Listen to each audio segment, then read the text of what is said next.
The wonderful musician. There was once a wonderful musician who went quite forlorn through a forest and thought of all manner of things. And when nothing was left for him to think about, he said to himself, Time is beginning to pass heavily with me here in the forest. I will fetch hither a good companion for myself. Then he took his fiddle from his back and played so that it echoed through the trees. It was not long before a wolf came trotting through the thicket towards him. Ah, here is a wolf coming. I have no desire for him, Said the musician, but the wolf came nearer and said to him, Ah, dear musician, how beautifully you play. I should like to learn that, too. It is soon learnt. The musician replied, You have only to do all that I bid you. Oh, musician, said the wolf. I will obey you as a scholar obeys his master. The musician bade him follow, and when they had gone part of the way together, they came to an old oak tree which was hollow inside and cleft in the middle. Look, Said the musician. if you want to learn to fiddle, put your forepaws into this crevice. The wolf obeyed, but the musician quickly picked up a stone, and with one blow wedged his two paws so fast that he was forced to stay there like a prisoner. Wait here until I come back again. Said the musician, and went his way. After a while, he again said to himself, Time is beginning to pass heavily with me here in the forest. I will fetch hither another companion. and took his fiddle and again played in the forest. It was not long before a fox came creeping through the trees towards him. Ah, there's a fox coming. Said the musician. I have no desire for him. The fox came up to him and said, Oh, dear musician, how beautifully you play. I should like to learn that too.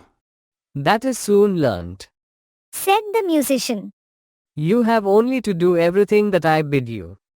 Oh, musician, Then said the fox. I will obey you as a scholar obeys his master. Follow me. Said the musician, and when they had walked a part of the way, they came to a footpath with high bushes on both sides of it. There the musician stood still, and from one side bent a young hajel bush down to the ground, and put his foot on the end of it. Then he bent down a young tree from the other side as well, and said, Now little fox, if you want to learn something, give me your left front paw. The fox obeyed, and the musician fastened his paw to the left bough. Little fox, Said he, now reach me your right paw. and he tied it to the right bough. When he had examined whether the knots were firm enough, he let go, and the bushes sprang up again, and jerked up the little fox, so that it hung struggling in the air. Wait there till I come back again. Said the musician, and went on his way. Again he said to himself, Time is beginning to pass heavily with me here in the forest. I will fetch hither another companion. So he took his fiddle, and the sound echoed through the forest. Then a little hare came springing towards him. Ah, a hare is coming. Said the musician. I do not want him. Ah, dear musician, Said the hare. how beautifully you fiddle. I too should like to learn that. That is soon learnt. Said the musician.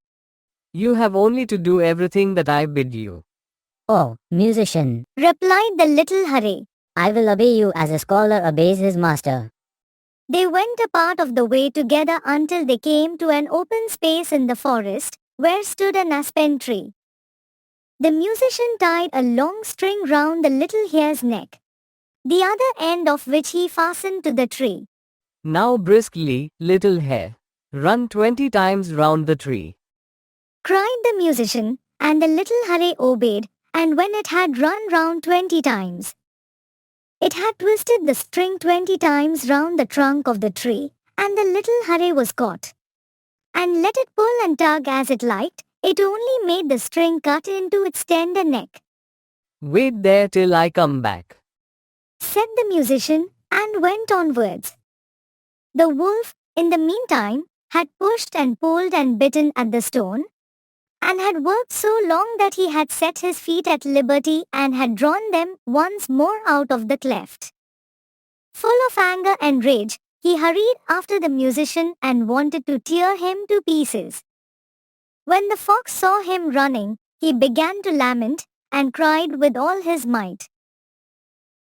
Brother Wolf, come to my help, the musician has betrayed me. The wolf drew down the little tree, bit the cord in two, and freed the fox, who went with him to take revenge on the musician.